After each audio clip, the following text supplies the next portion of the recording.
দীর্ঘ ৫৪ বছর ধরে বাংলাদেশ ফুটবলারদের চাওয়া নিজস্ব একটি মাঠ, যেখানে কারো অনুমতি বা কোনো বাধা নিষেধ ছাড়াই ইচ্ছে মতো ম্যাচ খেলাসহ অনুশীলন করতে পারবে ফুটবলাররা।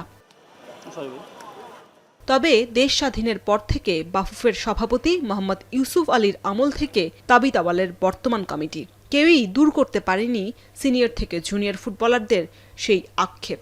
তবে ফিফার ডেভেলপমেন্ট প্রজেক্টের আওতায় ৩০ কোটি টাকার বরাদ্দের সিদ্ধান্তে নতুন এক দিগন্তের পথ উন্মোচন হয় দেশের ফুটবলে।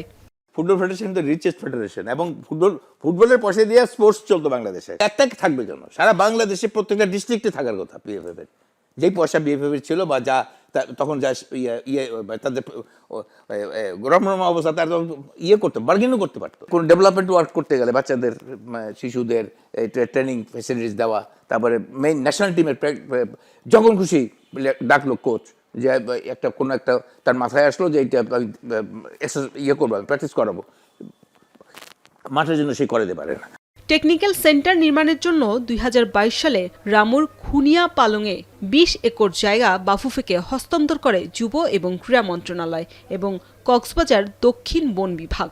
প্রকল্প বাস্তবায়নের প্রাথমিক ধাপে ফিফাকে এনভায়রনমেন্ট সোশ্যাল ইম্প্যাক্ট অ্যানালাইসিস প্রতিবেদনও পাঠায় বাফুফে।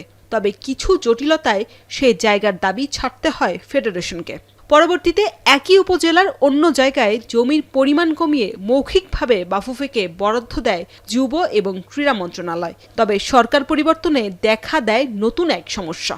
সরকারি খাস জমি হস্তান্তরে ভূমি মন্ত্রণালয়ের ফান্ডে জমা দিতে হবে ৮ কোটি টাকা। এদিকে ফিফার কঠিন শর্ত, চলতি মাসের মধ্যেই নির্মাণ কাজ শুরু না করলে বাতিল হবে এই বরাদ্দ।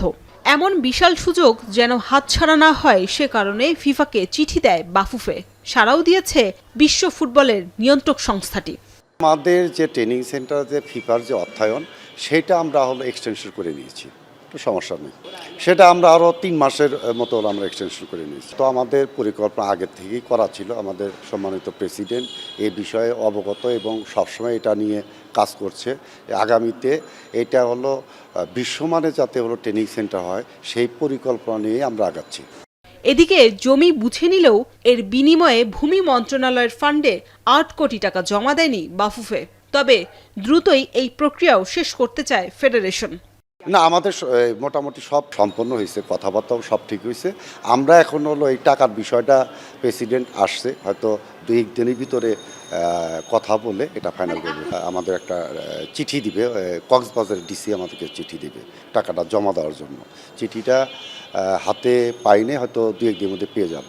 এদিকে ফিফা সেন্টার অফ এক্সেলেন্স হলে উন্নত প্রশিক্ষণ ব্যবস্থা, আধুনিক জিমনেশিয়াম, সুইমিং পুল সহ একাডেমিক শিক্ষা ব্যবস্থার সুযোগ সুবিধা পাবে দেশের খেলোয়াড়রা। তাতে একসময় সুযোগ সুবিধা ছাড়াও মাঠে দাপট দেখানো সাবেক ফুটবলারদের কণ্ঠে উচ্ছ্বাস। ক্রীড়া মন্ত্রণালয়ের যদি নাকি এগ্রিও করে, ভূমি মন্ত্রণালয় এগ্রি করবে না।